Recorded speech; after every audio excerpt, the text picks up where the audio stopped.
এই বাংলাদেশ 1971 সালে যে রক্তক্ষয়ী সংঘর্ষের মধ্য দিয়ে জন্ম নিয়েছিল, সেই বাংলাদেশের প্রতিটি মানুষের এই দেশের প্রতি একটা কর্তব্যবোধ আছে।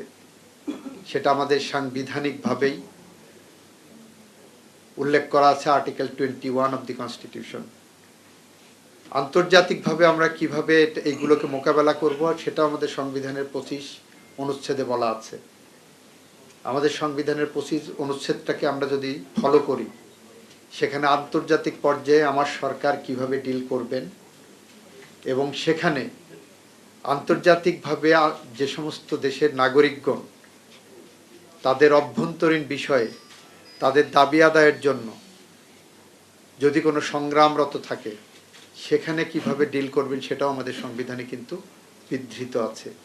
তো আমরা মনে করি রোহিঙ্গা সংকট এটা মিয়ানমারের অভ্যন্তরীণ সংকট একদিকে, আর একদিকে হলো বাংলাদেশ সরকার এটাকে দেখছেন মানবিক দৃষ্টিকোণ থেকে।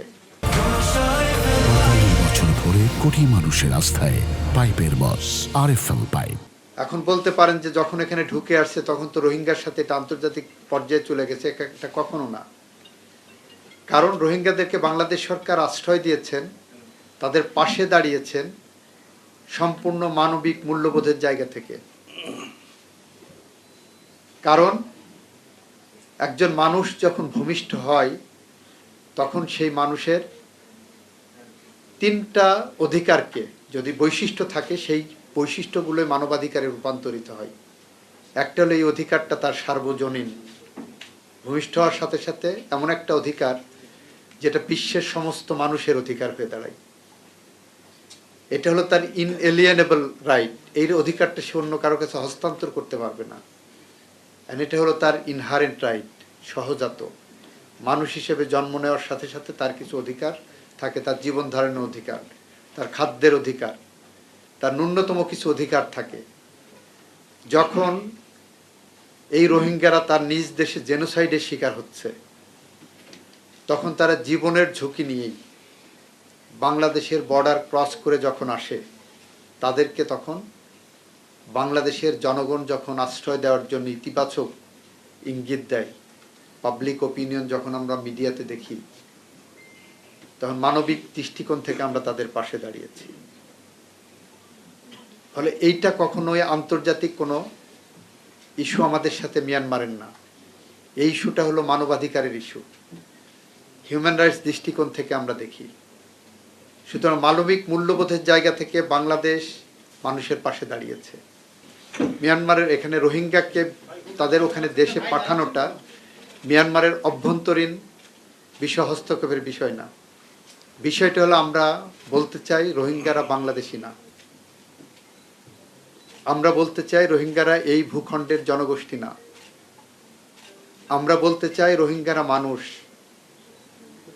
আমরা বলতে চাই রোহিঙ্গাদের মানবাধিকার আছে, আমরা বলতে চাই রোহিঙ্গাদের সংস্কৃতিগতভাবে নৃতাত্ত্বিকভাবে তারা ওই ভূখণ্ডের অধিবাসী এবং সেখানে আন্তর্জাতিক আইনে তারা কিছু প্রোটেকশন পাওয়ার অধিকার রাখে।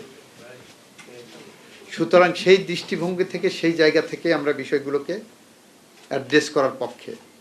তো সেখানে প্রফেসর তৌফিক সাহেব, আপনাদেরকে অনুরোধ করব, আপনারা এই সোশ্যাল কনটেক্সটটাকে মাথায় রেখে, আন্তর্জাতিক আইনকে মাথায় রেখে, মানবাধিকার আইনকে মাথায় রেখে আপনারা আমাদের জনগোষ্ঠীকে, আমাদের জনগণকে, বাংলাদেশের মানুষকে, বাংলা ভাষাভাষী মানুষকে, বাংলাদেশের ভূখণ্ডের মানুষকে এক কাতারে দাঁড় করান পাবলিক ওপিনিয়ন মোল্ড করার জন্য, যে আমাদের সরকার রোহিঙ্গা ইস্যুতে যে পদক্ষেপ নিতে চায় আন্তর্জাতিকভাবে, সেই পদক্ষেপের পিছনে বাংলাদেশের আপামর জনতার সমর্থন আছে।